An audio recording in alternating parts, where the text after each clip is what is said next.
All I remember is wanting to scream, but knowing that no one would be able to hear me at the bottom of a 15-foot pool.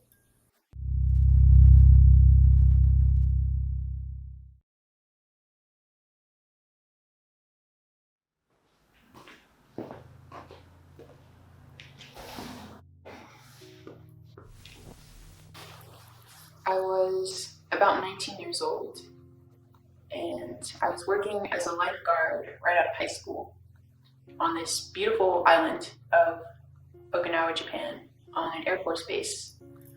So life seemed pretty good. We had a new pool manager who was very friendly.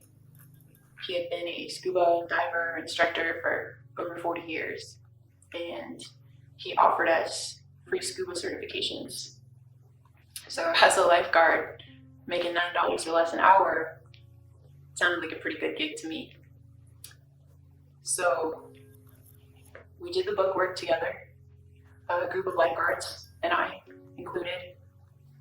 And when it came down to the pool work, before we were able to go ahead and try it in the ocean, he split us down to smaller teams so he could focus on us more individually.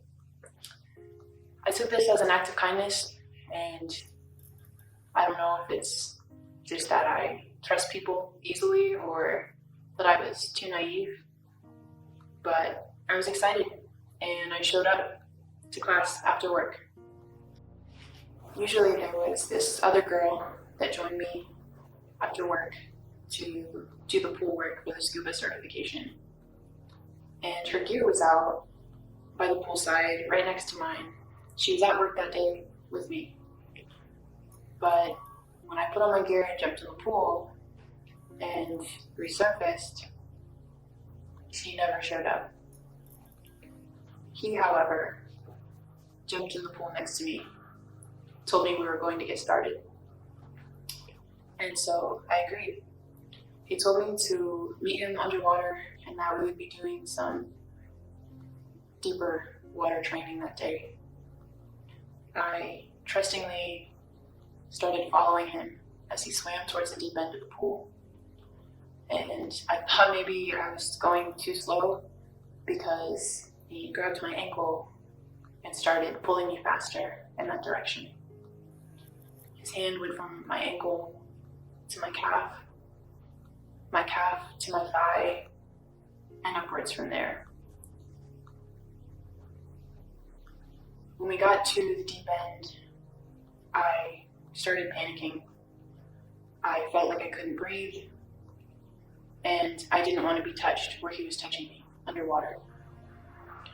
I started trying to pry his hand off my legs, but he would not let go. I started fighting him underwater for what seemed like an eternity.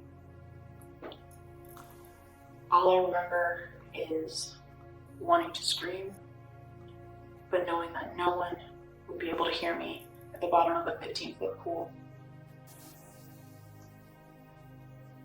When he was done, which was about 30 minutes later, I swam to the top, took off my gear while I was in the shallow end, put it on the pool side like nothing had happened, rinsed it off, and loaded it into the truck. I was just in shock. The following week, 2 weeks, he began to isolate me more and more, sending me to another pool on the base to clean by myself with no one else there.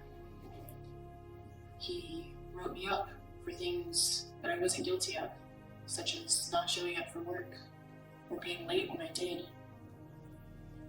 And when I finally had the courage to go to HR, all they left me with was a box of tissues and told me that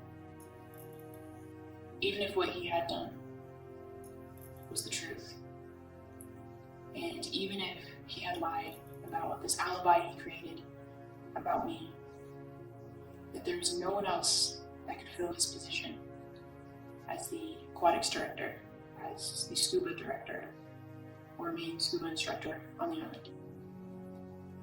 And I was forced to resign because otherwise every day I wouldn't know what else he was capable of doing. It sucked for a really long time, but one day I was running in my favorite seawall in Okinawa, and I saw him. At first, I was afraid, but as I got closer, I realized he was in scuba gear, sitting on the sidewalk against a fence, and I ran past him, feeling like a giant, and he looked away in shame.